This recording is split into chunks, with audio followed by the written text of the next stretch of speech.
Hi. We're here to talk about Onyx Storm by Rebecca Yarros. This is number 3 in the Empyrean Series. I'm here with author JJ Kai Morris, who is the author of Trials for the Haunted, and who is currently working on a number of projects. Make sure you go check out her author page. I'm going to put the link below in the description box. Don't forget to follow her on her social media accounts. And let's get started on Onyx Storm. We're not going to waste time giving you a synopsis of this book because, let's be real, if you have read these books, you know what this is all about. You have to read Fourth Wing first, followed by Iron Flame, and then you get to enjoy Onyx Storm. If you clicked on this video and you don't know anything about the Empyrean series, you may want to shelve this video for a different time because this video is for all of you fans or maybe not fans of the series. Who's not a fan? Come on. Yeah, if you're not a fan, let us know. Help us understand. Explain yourself. I have heard some people who like DNF'd the first book saying it was like, oh, it's a generic fantasy. Yes. But no. Only in the beginning. Only in the beginning. You have to feel like a generic fantasy. You have to keep going. Yeah. Yes. This video is going to contain spoilers because we want to talk about Onyx Storm. We want to talk about Violet and Xaden's journey, and because there's a lot going on in this book. There is a what's the Rebecca Yarros version of a Sanderlanche? Because that's what happened. Yeah. What is that called? The Yarros Lanche.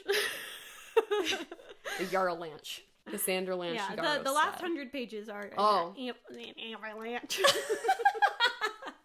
An avalanche of plot. Yeah. So much is going on. So before you continue with this video, first and foremost, I'm glad that you're here. But make sure that you're here for the right reasons. I do not want to spoil anything for you because that's not what we're about on this channel. We want to protect your reading experience. There are videos for you on this channel that do not contain spoilers. So check out one of those. I'll post them below. But for this particular video, this contains so many spoilers. This is really for the readers who have already experienced this book. I hope you loved it as much as we did. And before we go any further, don't forget to subscribe to my channel. If you enjoy the content that I put out there, if you enjoy bookish conversations, rants, raves, complaints, don't forget to hit subscribe. I really appreciate your support.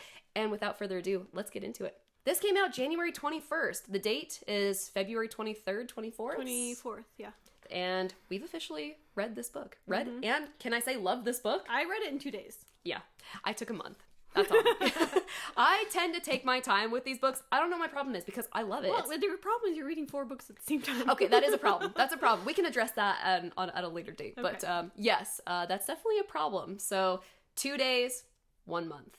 It's so nice to be able to jump into a world you already know. Yes. Like, oh my gosh. I've started book 1 of a couple of books since this, and it's not that it's bad, but it's just like, okay, now I gotta learn this new world. Now I gotta learn these new characters. It's so nice to jump back into a world where you're already familiar, even though the first 50 pages was like, who the fuck are these characters? Like, there are so many characters that are just side characters you don't really need to know, like all the instructors, and then like, I was just like, I don't remember these people. Your husband couldn't even remember Riddick, and I'm like, he's one of my favorite dudes. Yeah, well, he's far more not fleshed out, but he takes a far more of a front seat in this book than he does in the other books. In case you forgot who he is, he's the really funny one who says ridiculous things. Mm-hmm. But yeah, no, I were you lost as far as characters in like the beginning of this? No, because I ignored it. If I didn't remember them, I just put that in my memory bank in the back somewhere. Yeah, I mean, most of them, I don't know, they're not that important. There are a lot that aren't important. Overall rating. So if we're rating this from a 1 through 5 stars, obviously 5 being the best. Your computer says 5 stars. 5 stars! And I agree. I have to ask you this. For some reason, on every single one of these books so far, it takes me to about the 50% mark to really feel excited. I mean, I like this book. From page 1 to the very last page, which is page like 527, 28. It's a long book, but I really enjoyed every single page. But for some reason, I wasn't truly invested until the halfway mark. And I will say that's consistent with every single one of the Empyrean books for me so far. Is that just me, or did you experience that too? I think that's just you. Okay. It definitely the story picks up, the higher stakes, faster paced after the 50% mark, which I feel like is common with most books. I was pretty sold from the get-go. I was not quite sure what to expect. I wasn't expecting us to go on so many travel adventures. There was a lot of traveling. Which, I mean, I don't ever, like, if I know I'm gonna read a book, I don't typically read the synopsis, or I guess it would be on the jacket flap. I don't typically read any of that if I get good reviews, or if it's like part of a series that I know I'm gonna pick up anyway. I don't want any spoilers, so I just go in totally blind. So part of me not expecting that is probably due to me not having read anything about it, or not even the synopsis. But yeah, no, I was pretty in from the beginning.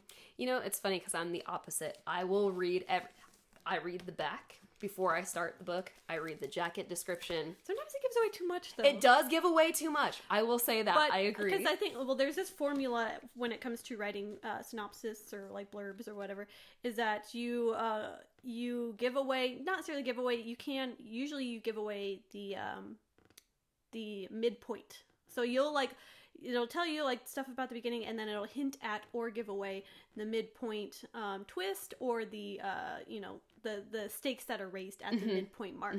So like if you don't want to know what's going to happen, what kind of stakes are going to be raised at the midpoint mark, then maybe don't read the synopsis, which is hard to do, especially if you're like browsing books and you're like, not sure what you want to pick up. You're going to have to read a back of a book at some point. But yeah, it does give away a little bit. It does. So let us know in the comments, what kind of reader are you? Are you like me, who like to read the jacket description? You want to know at least a little bit, or do you like to go in totally blind? Both methods are fine, by the way. Do what you enjoy. Reading is meant to be enjoyed, first and foremost. I don't know where this formula comes up where people think you have to read this certain way in order for it to be worthwhile. I don't get Who says that? Bookstagrammers and booktubers and book talkers. It's weird. What do they say? Oh, they just say that there's a very specific method that you can't go in blind, because how do you know if you're going to enjoy it? I mean, not? if you just pick a book off the shelf and judge it by the cover, you may be disappointed. Sure. So, if you don't know anything about the book, then that's probably not the best. I am a sucker for a good cover, though. I will say that. I'm a sucker for a good cover. Like, if you're browsing and you're looking for a good read, obviously you're not going to not pick up a book about a trope or a plot line or, world that you're not into. But, I'm a sucker for, Instagram reels and people on Instagram suggesting books, as far as, if you liked this book, you'll like this book. That's how I've picked up the last 2 books. That's enough for you. Yeah, I was like, oh yes, I like Fourth Wing. Okay, I'm gonna read this because you said, and I after so many people say if you liked Fourth Wing, you'll like this. I'm like, all right, I'm in. Yeah. Okay. Well, you're very trusting. Yeah. There's I trust my bookstagrammers too, to an extent. Have they led me astray? Yeah. Not their fault, just a difference in preferences. But I think it's good. All those bookstagrammers, book talkers, booktubers out there, thank you for what you do. Thank you for your service, because I have found a lot of really wonderful gems because of you. So thank you. And it really helps the authors out too. I don't think Fourth Wing would be nearly as popular these days without all the social media hype that it's getting. It has gotten a lot I probably of hype. wouldn't have read it because I didn't come across it at the bookstore, because that's how I pick up most of my books. It's like browsing at the bookstore. It probably had its own little shelf at some point that I just missed, but I didn't. I think we hopped on the Fourth Wing train a little late. We did. So better late than never. Yeah, it's a great tool for authors to grow their fan base. Yeah, absolutely. I mean, I think it's critical, especially for newer authors. I mean, Rebecca Yarros, she's already a well-established author. She actually writes romance primarily. Rebecca Yarros took a huge risk in crafting this fantasy world, and man, I don't know if complex is the right way to describe it, but there's just a lot going on. I mean, she went deep into this fantasy world. It's not just your basic fantasy. Yeah. I think I said this in one of our previous videos, but it's like you would expect a contemporary romance author to be a little bit of a dilettante as far as the fantasy aspect of it, but she is not. Oh, I would call her an expert. She clearly reads very well in the genre. She understands how to craft a very real and convincing and complex world. And absolutely. Yeah, her world building is fantastic, plot structure is fantastic, and obviously the romance is why we all picked it up. So can we, I guess now is a good time to talk about the romance. Particularly the spice scenes. Okay, I have to hand it to her, because book after book she comes up with a great way to keep the romance interesting. Yes. Sorry, there's a gnat. It's been bothering me this whole time. To keep the romance interesting in that, they got together in book 1. Like, if you're gonna have a long series with a drawn out romance, sometimes they don't even get together until like book 3 or 4. You know what I mean? But she finds ways to keep them apart from each other and keep this tension, this dynamic between them going. One of them wanting this, the other one wanting this, and you know what I mean? It's like this yes and no call and response type of thing that she does. So in this one, I really liked how she crafted it in the whole she did the Edward thing, where it's like he's evil, he's not good enough for her, and she's too good for him. He wants to bite the bullet and give her what she deserves. which means eliminating himself from the equation. Mm-hmm. Which is such a compelling... I mean, clearly, like I said, it's the Twilight, it's the Edward formula.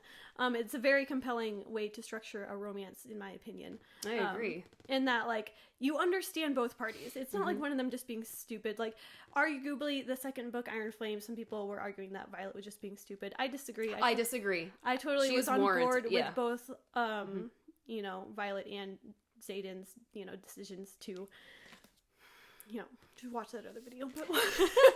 But this one, valid argument. He is evil. He's turning venom. He doesn't know how to control it. It's only a matter of time before he loses himself completely. She still loves him with everything she has, and wants to fix him, wants to be with him.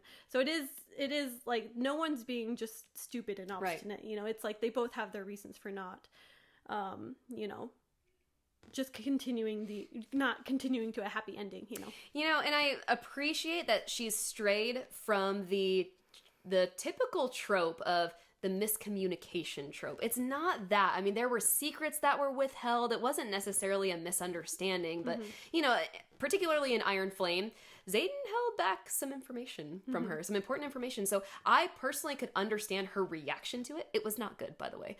You probably remember in Iron Flame. So I think that she was warranted in the way that she reacted to all that. And a lot of readers were very disappointed in book 2 because they didn't like Violet's reaction to everything that was going on with Xaden. So I'm with you. I thought it was completely warranted. I thought it was fine. And I don't know, if you had to rank these books, which one was your favorite? It's hard to say. It's so hard. Especially because they start to kind of blend together in my mind. Yeah. I would say 1 and 3 so far. Really? Okay. It's funny because I think they're all 5-star books. I think the first one was probably my least favorite, just because for the same reason that you said earlier, by book 2, you're already invested. You know the world, you know the characters, you know the stakes, and now you're just picking up where you left off. And I thought she did an excellent job resuming where she left off in book 2. Yeah, we get it like exactly right. Well, we might even back up a little bit. Yeah.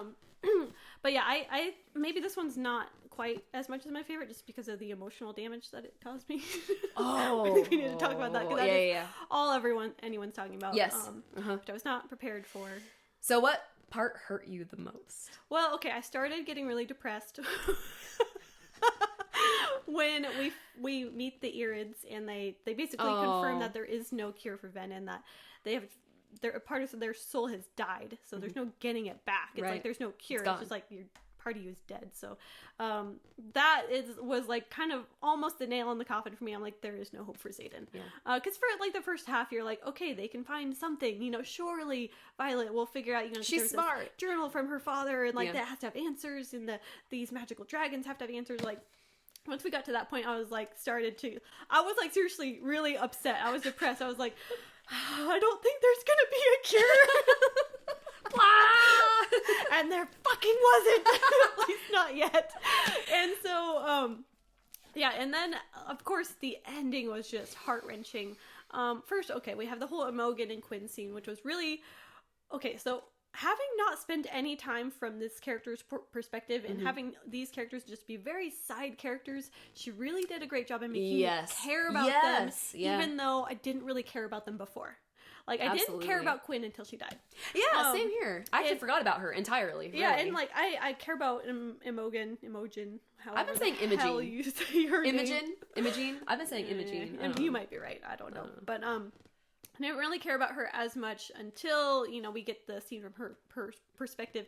And she puts in this backstory of, you know, like the first time her and Quinn met and how they became friends, which was so heart-wrenching.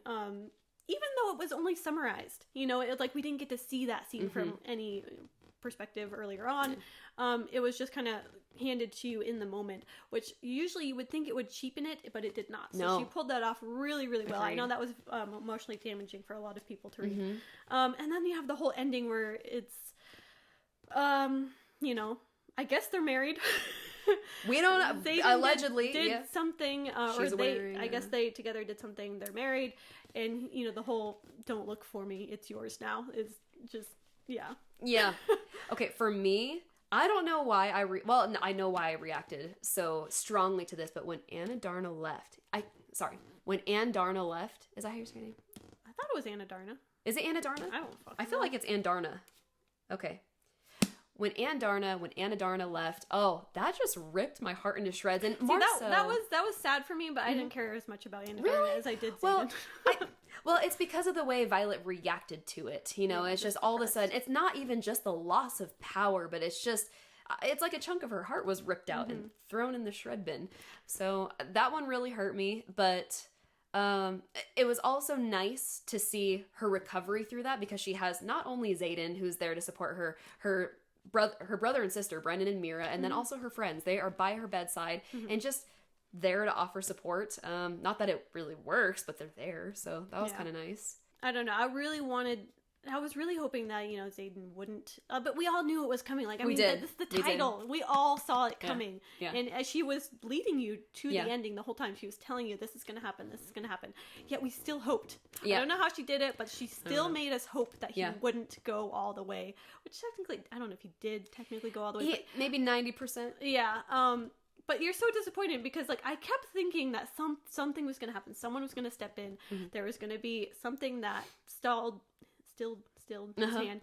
And like when we were going from Violet's perspective and she sees the black Onyx Storm coming, I was like, maybe it's someone else. Maybe it's not him. It's not him. It's something else. But then we get it from Xaden's perspective. Of course it's him. You know, of course he did it. Of course, because we've only been told for the last 500 pages that this was going to happen. But yeah, still you hoped that it wasn't. Yeah, she does a beautiful job of inspiring hope when there is no hope to be found. My God, woman. I know, yeah. There's a lot of theories about, you know, what's going to happen in the next book. No, I don't really subscribe to a lot of the theories going around out there, but I do feel like in the next book we are going to get more of the Twilight formula, which I'm not opposed to. I'm not saying that's bad. I love the Twilight formula. It's clearly worked very well.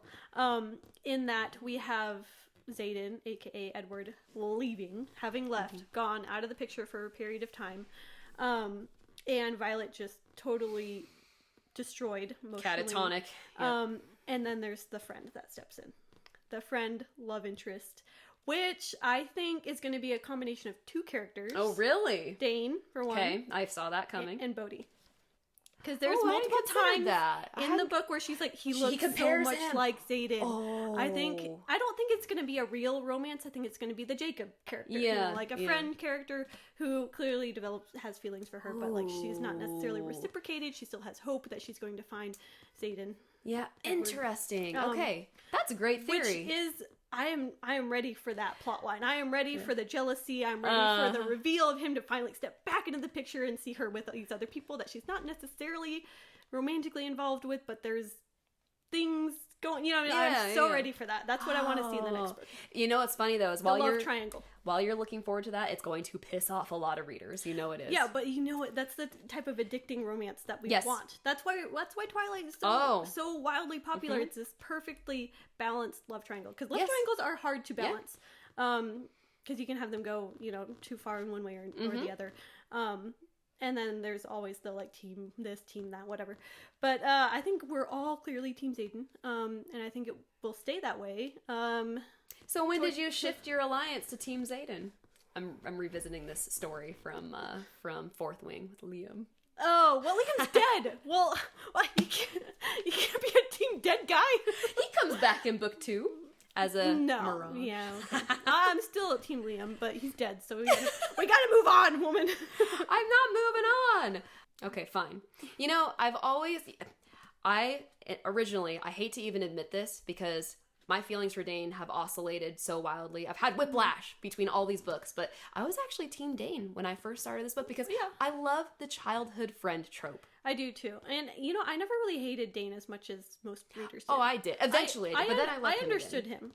Yeah. You know, like he... Square rule follower. Yeah, I understood that. And plus he's, you know, raised by this asshole father who's, of course, raised him a certain way. He's always seen Violet as weak because she is weak. He's never physically seen her in the way that she becomes after she you know, starts school at Basgaith. Basgaith, I think. So, yeah, I didn't like him for a period of time, obviously, but I didn't hate him like I know a lot of people did. Yeah. Okay. I did hate him, but I've loved him. And then I've hated him again. And then I've loved him again. Now I tolerate him. But I don't think his alliance was ever wavered against Violet. I think he did things that he thought was right. Not trying to hurt her, just trying to do the right thing. But he would also have let her die for the sake of rule following. I think that was in book 2. I'm trying to... No, maybe that was book 1. I can't remember. But he was ready to let her perish because of the rules. And I'm like, well, Xaden is ready to let her perish because she's too weak. Yeah, that's true. You know, like he believes in her to a fault, I think. Like, yeah. Realistically, Violet would have died a long time ago. Oh, yeah. Let's be honest. If it weren't for Taryn. Xaden takes a step back and lets her do her thing, which is empowering to her, and it's what she wants. But realistically, he shouldn't be doing that because she is weak. Yeah. She is the most powerful signet, but she is physically weak. And let's be honest, she would have fallen off Taryn a long fucking time ago. Yeah, without her little saddle. Yeah. So, I don't know. Yeah. I think it is... Like, I love that, you know, we get this fantasy world where we don't have to worry about that because that's like, you know what I mean? But like, in reality, what man is going to stand back and watch you almost die when he knows you're not capable of saving yourself in this situation? But of course, plot, you know, character armor, plot armor, it's like, oh, okay, well, she manages somehow, or this thing, you know, happen, you know what I mean? You know, it does crack me up. There's a moment in here, I think they're in Deverelli, where Xaden makes the comment to people, whatever they're called, the Deverellians. I don't know. Those people. And he says, oh, your mistake was that you identified me as the primary threat when it's really her. And we're like, oh, okay. Okay. Really? You're telling me that Violet's more of a threat than Xaden Riorthan? No. But... That's kind. That's very kind. Yeah, I mean, she is formidable in the negotiation. She had some badass moments with her communication skills. Yeah. So, I mean, there's that. I mean, she, not to say she's a weak character. I really like her character, but she is physically weak, and she would have been dead if it wasn't a fantasy novel. Yeah. No, it's so true. I mean, I respect Violet as a character, but do I have the same faith in her abilities? Absolutely not. No, I think Xaden is a little too kind to her. I think there's a good balance that exists between Dane's belief in her and Xaden's belief in her. But I think Dane's belief in her has bolstered. Evolved. Yeah. Oh, yeah. But yeah, I'm also wondering, like, what part of Xaden is, like, just standing by at the ready to, like, save her? You know what I mean? Like, when I don't know. I mean, but she goes on a lot of missions by herself, like, which is interesting. How's he supposed to save her from, you know, a million miles away? I think it's because maybe he trusts Taryn to keep her safe, too. Maybe true. He's giving her the credit, but he really credits But again, there's only so much Taryn can do, like, look at the end of the book. When he has to leave. By a net. That too. Of all the things to take down a magical, massive dragon, a fucking net. I just imagine one of those butterfly nets. Secured. Yeah, that was kind of a weird part for me because these dragons are just massive. Like, you have to consider this net. Is it made of, like, freaking steel or something? I don't know. I mean, it doesn't need to be made of steel. It just needs to be big enough for them to get caught and wrapped up in. Because, I mean, they don't have hands, so they can't really... They can't blast their fiery way to burn the ropes of the net. Oh, yeah, it would have to be made of something maybe she mentioned. Burnable. I don't know. Yeah. You know what, I will say, I love the balance in which she writes politics because they do have war room talk and conversation about battle. Well, that's strategy. One of the things I didn't love about the first few pages is that I was it was a lot of, like, this thing is happening in this part of the world, and this thing's happening in this part, and this thing's happening. I was like, okay. I'm not going to remember any of that. Yeah. I don't care. I don't know where these places are, and I don't know who this character is who's talking. Yeah. So I was just kind of like, we'll just skim over that. Because when I read it, I was just like, I'm not going to retain any of that information. Like, I just trust you, like me as a reader. I'm like, I trust you, Rebecca, that there's not a hole in this plot. Like, I just trust that you got it all sorted out. Like, I will believe troops are wherever you want. Tell me the troops are. Like, yes. You tell me this city's fallen. Okay, I believe you. I don't really care about the details. I'm the same way. You don't need to convince me. But there are so many people who are like, oh, but they get really into the nitty gritty, and I'm just like, who has time for that? I don't know. But you know what they should have had time for? It was putting the fucking isles in the map.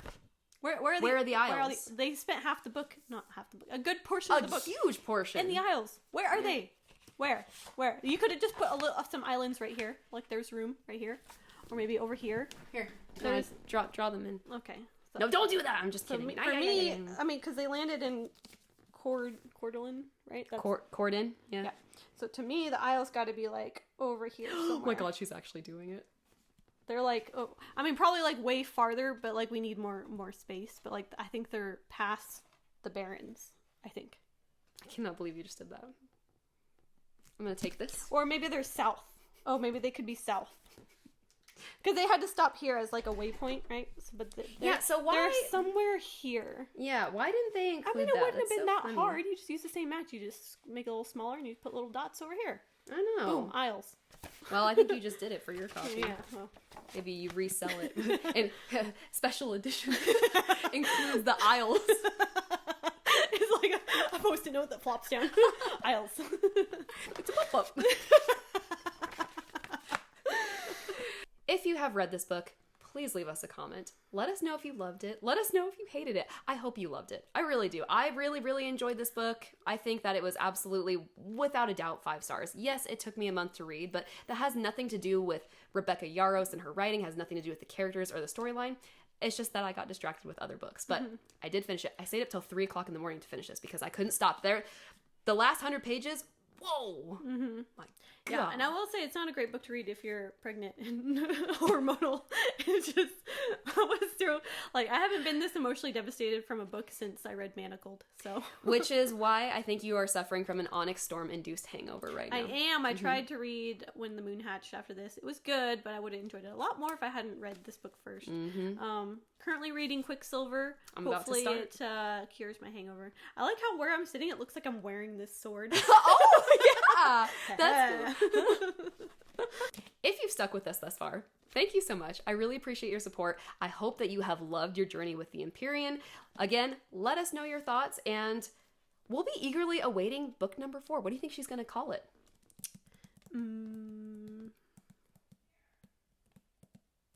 I want to come up with something clever, but I got nothing. Dragon's Breath. Dragon's Breath. That's so stupid.